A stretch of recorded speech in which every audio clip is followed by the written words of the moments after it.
بسم الله الرحمن الرحيم ألف لام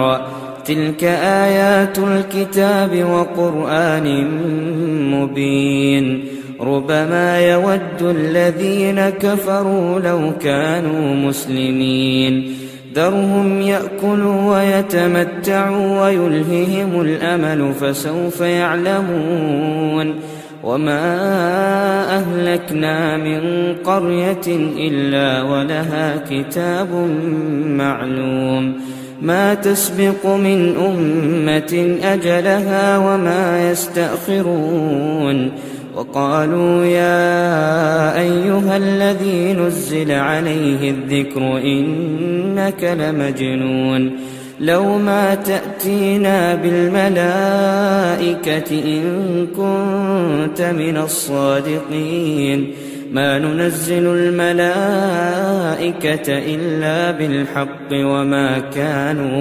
وما كانوا إذا منظرين إنا نحن نزلنا الذكر وإنا له لحافظون ولقد أرسلنا من قبلك في شيع الأولين وما يأتيهم من رسول إلا كانوا به يستهزئون كذلك نسلكه في قلوب المجرمين لا يؤمنون به وقد خلت سنة الأولين ولو فتحنا عليهم بابا من السماء فظلوا فيه يعرجون. السلام عليكم ورحمة الله وبركاته. الحمد لله رب العالمين والصلاة والسلام على أشرف الأنبياء والمرسلين وعلى آله وأصحابه أجمعين وعلى من تبعهم بإحسان إلى يوم الدين أما بعد أعوذ بالله السميع العليم من الشيطان الرجيم من همزه ونفخه ونفسه الذين آمنوا ولم يلبسوا إيمانهم بظلم أولئك لهم الأمن وهم مهتدون. اس اجلاس کے معزز صدر مرکزی جمعیت اور صوبائی جمعیت کے تمام ہی محترم ذمہ داران، اسٹیج پر تشریف فرما علماء کرام، معزز شرکائے اجلاس، آج کے اس تاریخی کانفرنس میں جو قیام امن عالم کے عنوان سے منعقد ہے، مجھے آپ کے سامنے جس موضوع پر گفتگو کرنی ہے وہ موضوع ہے اسلامی تعلیمات میں امن کی اہمیت. حضرات، اس وقت ہم سب تاریخ کے جس نازک ترین دور سے گزر رہے ہیں، یہ بات کسی سے مخفی نہیں ہے. زمین میں ہر طرف فتنہ و فساد کا بازار گرم ہے. انسان انسانی خون کا پیاسا ہے، طاقتور کمزور کو کھا رہا ہے، ارباب اقتدار نہتی عوام کو رگڑ رہے ہیں، کچل رہے ہیں، مسل رہے ہیں، اور دنیا کے کئی ممالک خصوصاً عالم اسلام میدان جنگ کا منظر پیش کر رہا ہے، اور وقت کے فرعون آبادیوں، تہذیبوں اور نسلوں کے خاتمے پر تلے ہوئے ہیں. سرزمین شام کا کرب و علم کسی سے مخفی نہیں، اور بشار جزار کی ستم رانیاں کسی سے پوشیدہ نہیں. تیرے دور رہبری میں یہی صبح و شام ہوگا، تیرے دور رہبری میں یہی صبح و شام ہوگا. کہیں بستیاں جلیں گی، کہیں قتل عام ہوگا. اور بقول کسے لوگ ٹوٹ جاتے ہیں ایک گھر بنانے میں، لوگ ٹوٹ جاتے ہیں ایک گھر بنانے میں، تم ترس نہیں کھاتے بستیاں جلانے میں. حضرات، ظلم کی صورتحال نے ارباب حل و عقد کو امن کی تلاش میں حیران و سرگرداں کر رکھا ہے. چنانچہ عالمی سطح پر امن کے حوالے سے سیمینار منعقد ہو رہے ہیں، امن کے نام پر کانفرنسوں کا انعقاد عمل میں آ رہا ہے، امن کے نام پہ مباحثے ہو رہے ہیں، امن کے نام پہ ثقافتی پروگرام منعقد کیے جا رہے ہیں، اور ہر کوئی اپنا اپنا تصور امن پیش کر رہا ہے۔ یاد رکھیے ہمارا ایمان ہے کہ اس زمین پر امن قائم ہوگا، تو اس زمین کو امن کا گہوارہ بنانے کے لیے اس روٹ میں آپ کو اپنانا پڑے گا جو روٹ میں آپ کے اللہ رب العزت نے قرآن مجید میں اور محمد الرسول اللہ صلی اللہ علیہ وسلم نے کتب احادیث میں بیان فرمایا ہے۔ اسلام کے نزدیک امن کا تصور کیا ہے؟ اسلام قیام امن کے لیے کیا تدابیر پیش کرتا ہے؟ زمین کو امن کا گہوارہ بنانے کی سبیلیں کیا ہیں؟ حضرات، سب سے پہلی بات اسلام یہ مان کے چلتا ہے، اور اسلام یہ کہتا ہے کہ لوگوں یاد رکھو، امن کا سفر ایمان سے شروع ہوتا ہے، امن کی منزل تک ایمان کے راستے ہی سے پہنچا جا سکتا ہے۔ چنانچہ اللہ تعالیٰ نے فرمایا الذین آمنوا ولم يلبسوا ایمانہم بظلم اولئک لہم الامن وہم مہتدون۔ اے امن کے متلاشیوں، اے امن کے طلبگاروں، اور اے امن پرستوں کے ڈھونڈنے والوں، امن کہاں ملے گا، کس کے پاس ملے گا اور کسے ملے گا؟ قرآن نے کہا الذین آمنوا ولم يلبسوا ایمانہم بظلم، جو ایمان لائے اور ایمان کے ساتھ ظلم کی ملاوٹ انہوں نے نہیں کی، اولئک لہم الامن، امن انہی کے لیے ہے جو صاحب ایمان ہو، جو صاحب عدل ہو، جو صاحب انصاف ہو۔ وہ اپنی ذات میں، اپنی ذات کے لیے وہ امن کا، وہ خود اپنی ذات کے لیے امن کا حقدار ہوتا ہے، اور دوسروں کے حق میں بھی وہ امن کا پیامبر ثابت ہوتا ہے۔ تو شریعت کی روشنی میں امن کا سفر ایمان سے شروع ہوتا ہے۔ امن کو اگر ایمان سے الگ کر دیا جائے تو پھر امن کا حقیقی مفہوم دنیا کو حاصل نہ ہوگا۔ اور شریعت کہتی ہے امن کسے کہتے ہیں؟ امن کسے کہتے ہیں؟ بنیادی طور پر وہ ماحول، وہ ملک، وہ سرزمین جہاں ہر انسان کی تین چیزوں کو امن ملے۔ وہ ملک امن والا ہے جہاں یہ تین چیزیں محفوظ ہوں، وہ شہر امن والا ہے جہاں انسان کی یہ تین چیزیں محفوظ ہوں، وہ بستی امن والی ہے جہاں ہر انسان کی یہ تین چیزیں محفوظ ہوں، وہ محلہ امن والا ہے جہاں ہر انسان کی یہ تین چیزیں محفوظ ہوں۔ اور یہ تین چیزیں کیا ہیں؟ انسانی جان، انسانی مال اور انسانی آبرو۔ حجۃ الوداع میں پیارے نبی صلی اللہ علیہ وسلم 1,24,000 کے مجمع سے مخاطب ہوتے ہوئے آپ نے فرمایا الا ان دماءکم واموالکم واعراضکم حرام علیکم کحرمت یومکم ھذا فی بلدکم ھذا فی شہرکم ھذا۔ آپ نے ماہ ذی الحجہ کی زمانی حرمت، سرزمین مکہ کی مکانی حرمت کا حوالہ دیتے ہوئے فرمایا جیسا یہ مہینہ محترم ہے، جیسے یہ سرزمین محترم ہے، تمہاری جانیں بھی اسی طرح سے محترم ہے، تمہارے مال بھی اسی طرح سے محترم ہے، تمہاری آبرو بھی اسی طرح سے محترم ہے۔ اور باتفاق مفسرین و محدثین و فقہا، یہ قانون صرف مسلمانوں کے لیے نہیں، جان ہر انسان کی محترم ہے، صرف مسلمان کی نہیں، مال ہر انسان کا محترم ہے، صرف مسلمان کا نہیں، آبرو ہر انسان کی محترم ہے، صرف مسلمان کی نہیں۔ پیارے نبی صلی اللہ علیہ وسلم نے جہاں ایک مسلمان کے قتل ناحق کے بارے میں فرمایا لَزَوَالُ الدُّنْيَا أَهْوَنُ عِنْدَ اللَّهِ مِنْ قَتْلِ مسلم، لَزَوَالُ الدُّنْيَا أَهْوَنُ عِنْدَ اللَّهِ مِنْ قَتْلِ مسلم۔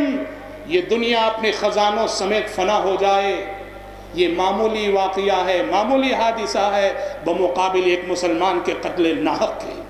ایک مسلمان کا قتل ناحق اتنا بڑا حادثہ ہے کہ یہ دنیا اپنے خزانوں سمیت فنا ہو جائے تو اس کے مقابلے میں یہ چھوٹا حادثہ ہے۔ وہیں آپ نے غیر مسلم کی جان کی حرمت بتاتے ہوئے فرمایا من قتل معاہدا لم يرح رائحة الجنة وإن ريحها ليوجد من مسيرة 40 عاما۔ آپ نے فرمایا جو کسی غیر مسلم کو قتل کرے، جو معاہد ہو، جو اسلامی ملک میں رہتا ہو یا جس نے اسلامی ملک کو جزیہ دیا ہوا ہو، ایسے غیر مسلم کو قتل کرنے والا مسلمان جنت میں جانا تو چھوڑو، جنت کے قریب بھی نہیں جا سکتا، جنت کی خوشبو بھی نہیں پا سکتا جس جنت کی خوشبو کے 40 سال کی مسافت کی دوری سے سونگھی جا سکتی ہے۔ غیر مسلم کا مال بھی محترم ہے۔ صحابی رسول مغیرہ بن شعبہ رضی اللہ عنہ، مغیرہ بن شعبہ رضی اللہ عنہ فرماتے ہیں جب وہ اسلام لائے، کہتے میں کافر تھا، اپنے 2 کافر ساتھیوں کے ساتھ کہیں جا رہا تھا۔ ہوا یہ کہ راستے میں نے موقع پا کے میرے دونوں ساتھیوں کو قتل کر دیا، دونوں کو قتل کر ڈالا، اور ان کے پاس جو بھی مال تھا لے لیا، اور لے کر پیارے نبی کی خدمت میں آئے، آ کے کہا اللہ کے رسول میں مسلمان ہونا چاہتا ہوں، میں مسلمان ہونا چاہتا ہوں۔ اور فرمایا کہ دیکھیے 2 غیر مسلم ساتھی میرے ساتھ تھے، میں ابھی ان کو قتل کر کے آیا ہوں، اور ان کے پاس سے حاصل شدہ مال ہے، لیجئے۔ آپ نے فرمایا مغیرہ جہاں تک اسلام لانا چاہتے ہو تمہارا اسلام لانا ہمیں منظور ہے، لیکن جہاں تک یہ مال ہے یہ مال ہمارے لیے جائز نہیں۔ فَإِنَّهَا مَالُ غَدْرٍ وَخِيَانَةٍ، کیونکہ تم نے دھوکہ دے کر انہیں قتل کیا اور دھوکے سے حاصل کیا گیا مال ہے، اس مال کی ہمیں ضرورت نہیں۔ پیارے نبی نے وہ مال واپس کر دیا۔ پتہ چلا میرے بھائی شریعت نے یہ جو کہا کہ جان محترم ہے، مال محترم ہے، آبرو محترم ہے، یہ قانون صرف مسلمان کے لیے نہیں، یہ قانون سارے ہی انسانوں کے لیے ہے۔ اور حضرات امن کے سلسلے میں شریعت کا ایک اصول یہ بھی ہے، کتاب و سنت نے اور مذہب اسلام نے امن کو اس حیثیت سے پیش کیا ہے کہ امن اس دنیا میں ہر انسان کی بنیادی ضرورت ہے، ہر انسان کی بنیادی ضرورت ہے۔ کھانا جیسے ایک بنیادی ضرورت ہے، پینا جیسے ایک بنیادی ضرورت ہے، سونا جیسے ایک بنیادی ضرورت ہے۔ امن کہ خوف کا سایہ نہ رہے زندگی پر، خوف کا سایہ نہ رہے کسی پر، امن کے ساتھ سوئے، امن کے ساتھ جاگے، امن کے ساتھ چلے، امن کے ساتھ پھرے، امن کے ساتھ کام کرے۔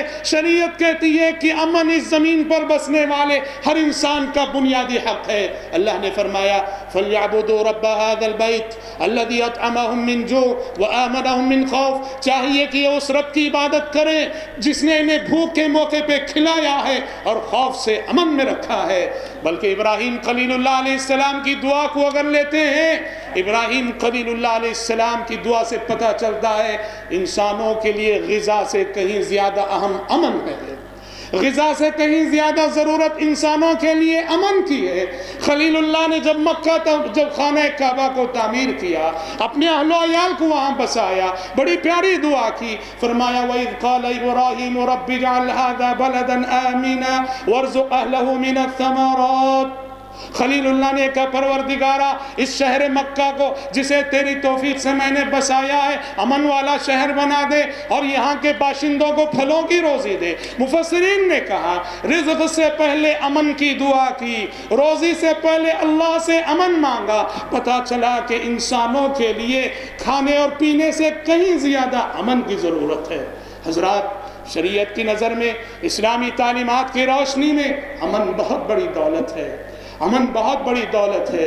شریعت کہتی ہے کسی انسان کے پاس خزانے نہیں ہیں، مال و دولت کی فراوانی نہیں ہے، لیکن شریعت کہتی ہے ایک دن کا کھانا کسی کے پاس موجود ہے، ایک دن کی غذا کسی کے پاس موجود ہے، اور اس ایک دن کی غذا کے ساتھ اگر امن کی دولت نصیب ہے تو سمجھو کہ دنیا کے خزانے اس کے پاس اکٹھے ہو گئے۔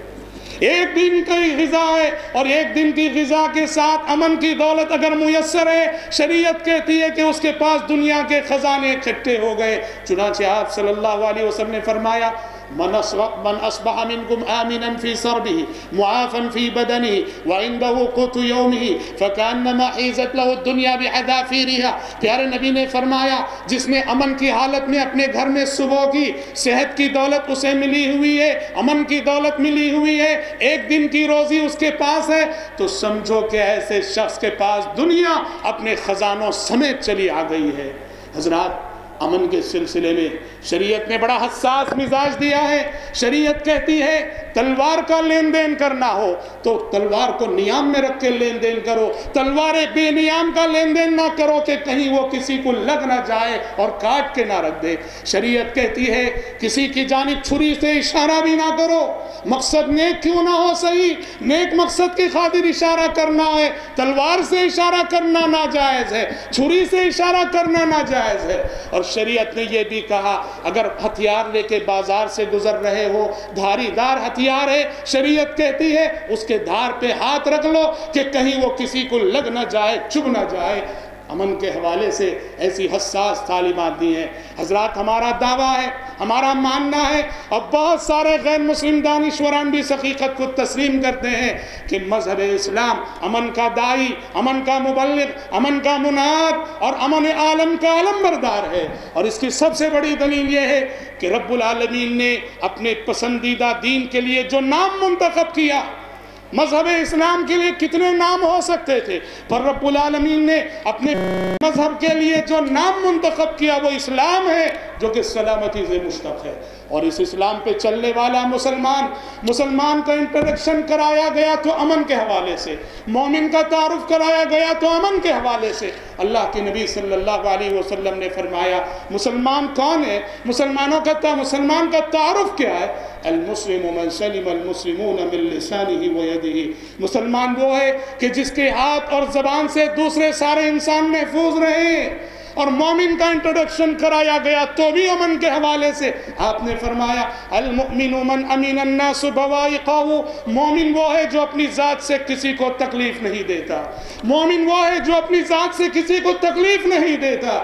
اور حضرات حد تو یہ ہے کہ شریعت نے، اسلام نے اپنے قبلے کا تعارف کرایا، وہ قبلہ جس کی طرف رخ کر کے ہر مسلمان دن میں 5 ٹائم کی نماز پڑھتا ہے، یہ قبلہ بھی قبلہ امن قرار پایا، یہ قبلہ بھی امن کی علامت قرار پایا، جب اللہ تعالیٰ یہ کہتا ہے وَمَن دَخَلَهُ كَانَ آمِنًا وَمَن دَخَلَهُ كَانَ آمِنًا، یہ قبلہ مسلمین، یہ خانہ کعبہ، یہ کعبۃ اللہ، یہ بیت اللہ، یہ قبلۃ الموحدین، اس کی پہچان بھی امن سے ہے۔ جو اس قبلے میں داخل ہو جائے، جو اس سرزمین میں داخل ہو جائے، اس کے لیے امن ہی امن ہے۔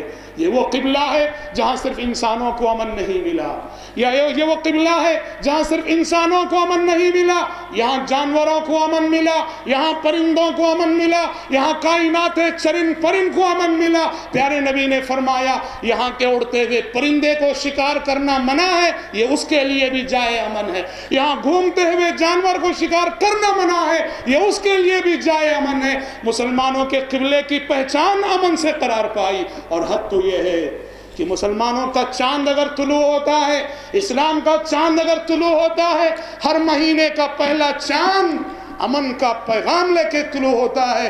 جب پہلے چاند کو دیکھ کے مسلمان پڑھتا ہے اللہم احلہ علینا بالامن والایمان، اللہم احلہ علینا بالامن والایمان والسلامت والاسلام، اے اللہ اس چاند کو ہمارے لیے امن کا پیامبر بنا دے، اس چاند کو ہمارے لیے ایمان کا پیامبر بنا دے۔ ہمارا طلوع ہونے والا ہر چاند امن کا پیغام لے کے طلوع ہوتا ہے۔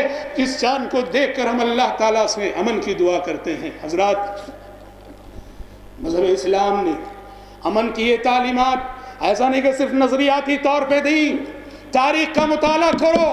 اللہ کی قسم مذہب اسلام نے امن کا جو خواب دکھایا تھا، اس خواب کو شرمندہ تعبیر ہونے میں نصف صدی کا حصہ بھی نہیں لگا۔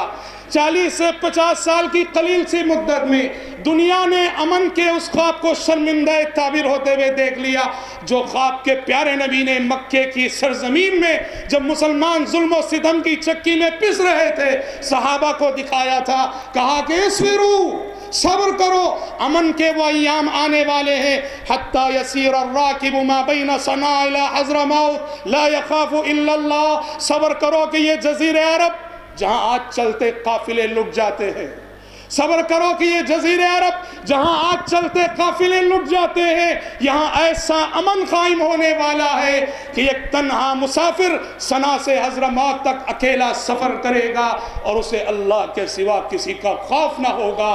انسان تو انسان، وَالذِّئْبَ عَلَى غَنَمِهِ، کہ اسے اپنی جان پر تو بڑی بات ہے، وہ اپنی جانوروں بکریوں کے ریوڑ پر بھیڑیوں کے حملے کا بھی اسے اندیشہ نہ ہوگا۔ اس لیے کہ انسان جب حد میں رہتا ہے تو کائنات کی دوسری مخلوقات بھی اپنی حد میں رہتی ہیں۔ انسان جب اپنی حد سے تجاوز کرتا ہے تو کائنات کی دوسری مخلوقات بھی باغی ہوتی ہیں۔ حضرات امن کے سلسلے میں مذہب اسلام نے اتنی سنجیدہ تعلیمات دی ہیں۔ شریعت کہتی ہے کسی بھی ملک میں امن قائم کرنے کے لیے، کسی بھی سرزمین میں امن قائم کرنے کے لیے، کسی بھی شہر میں امن قائم کرنے کے لیے دوسرے مذاہب والوں سے ہاتھ ملانا ہو، دوسرے ادیان و مذاہب والوں کے ساتھ مل بیٹھنا ہو۔ شریعت کہتی ہے کہ قیام امن کے لیے تمہیں یہ اقدام بھی کرنا ہے۔ دوسرے مذاہب والوں کے ساتھ مل بیٹھنا ہے، تعاون لینا ہے، تعاون دینا ہے، تاکہ ہم اپنے شہر کو امن والا شہر بنائیں، اپنے ملک کو امن والا ملک بنائیں۔ پیارے نبی صلی اللہ علیہ وسلم نے حلف الفضول میں آپ نے جو ممبرشپ اپنائی، مکہ کی سرزمین میں جب چوریاں ہونے لگی اور فتنہ و فساد عام ہونے لگا اور ایک امن کے لیے امن کمیٹی قائم ہوئی، تو آپ کو معلوم ہے کہ پیارے نبی اس کمیٹی کے رکن رکین بن گئے۔ آپ کہیں گے ہو سکتا ہے یہ نبوت سے پہلے کا واقعہ ہے، سچ ہے کہ نبوت سے پہلے کا واقعہ ہے، لیکن یاد رہے نبوت ملنے کے بعد بھی آپ صلی اللہ علیہ وسلم انجمن حلف الفضول میں اپنی شرکت کو یاد کرتے تھے اور رش کرتے تھے اور کہتے تھے کہ اگر ان جیسے مقاصد کے لیے آج بھی کوئی تنظیم قائم ہوتی ہے، میں اس کا آج بھی رکن رکین بننا چاہوں گا، آج بھی میں اس کی ممبرشپ اختیار کرنا چاہوں گا۔ حضرات، یہ پیارے نبی کا اسوہ ہمارے لیے اس حیثیت سے بڑی اہمیت کا حامل ہے۔ بدقسمتی سے ایک تو میڈیا کے کردار کی وجہ سے اور دوسرے بعض جذباتی نوجوان مسلمانوں کی غیر اخلاقی حرکتوں کی وجہ سے آج اسلام پر دہشت گردی کے الزامات لگ رہے ہیں۔ ہماری پہچان دہشت گردی کے حوالے سے ہے اور ہماری وجہ سے پیارے نبی صلی اللہ علیہ وسلم کی شخصیت پہ دہشت گردی کے الزامات لگ رہے ہیں۔ پیارے نبی کے سچے امتی ہو، نبی رحمت کے امت رحمت بن کے دکھاؤ، ایسا کیریکٹر پیش کرو، ایسا کردار پیش کرو کہ دنیا مانے کہ مسلمان واقعی سچا مسلمان جسے کہتے ہیں، وہ سچا مسلمان امن کا پیامبر ہوتا ہے، امن کا علمبردار ہوتا ہے۔ ہم اس نبی کے امتی ہیں، ہم اس نبی کے امتی ہیں جس نے میدان جنگ میں تلواروں کے زیر سایہ بھی دشمن پر رحم کرنا سکھایا، اور ہم اس نبی کے امتی ہیں جو نبی اپنی تاریخ میں انسانی تاریخ کی سب سے پرامن فتح مکہ رکھتا ہے۔ ہم اس نبی کے امتی ہیں جس نبی کی سب سے بڑی فتح، جس میں ایک انسان کا ایک قطرہ خون بھی نہیں بہا، اسے قرآن نے فتح مبین قرار دیا تھا۔ ہمارے نبی کی زندگی کی سب سے بڑی فتح جسے فتح مبین کہا گیا، اس فتح میں ایک قطرہ خون بھی نہیں بہا تھا۔ آج ضرورت ہے اس کردار کو پیش کرنے کی، آج ضرورت ہے اپنے اخلاق اور اپنے رویے سے دنیا کے سامنے یہ ثابت کرنے کی کہ ہم باعث رحمت ہیں، ہم نبی رحمت کی امت رحمت ہیں۔ ہمارے نبی کو بھیجتے ہوئے رب العالمین نے فرمایا تھا وَمَا أَرْسَلْنَاكَ إِلَّا رَحْمَةً لِلْعَالَمِينَ، اے پیغمبر ہم نے آپ کو تمام جہاں والوں کے لیے رحمت بنا کے بھیجا ہے۔ اگر اسی نبی رحمت کے امتی ہو تو عالمین کے لیے رحمت بن جاؤ، عالمین کے لیے رحمت بن جاؤ۔ تمہارے معاملات رحمت ہو، تمہارا لین دین رحمت ہو، تمہارا سلوک رحمت ہو، تمہارا رویہ رحمت ہو، تمہاری معاشرت رحمت ہو، تمہاری گفتگو رحمت ہو، سراپر رحمت بن جاؤ، تاکہ دنیا کہنے لگے کہ جھوٹ کہتا ہے وہ جو اسلام کو دہشت گردی کا الزام دیتا ہے، جھوٹ کہتا ہے وہ جو مسلمانوں کو دہشت گردی کا الزام دیتا ہے۔ ظاہر بات ہے یہ احساس ہم غیروں کے دل میں تبھی پیدا کر سکتے ہیں جب یہ رحمت کا کردار افراد میں نہیں، اجتماعی سطح پر ساری امت میں پیدا ہو جائے۔ دعا رب العالمین سے اللہ تعالی ہم سب کو کتاب و سنت کی ان تعلیمات پر کہنے اور سننے سے زیادہ عمل کرنے کی توفیق عطا فرمائے۔ آمین۔ وآخر دعوانا الحمدللہ رب العالمین۔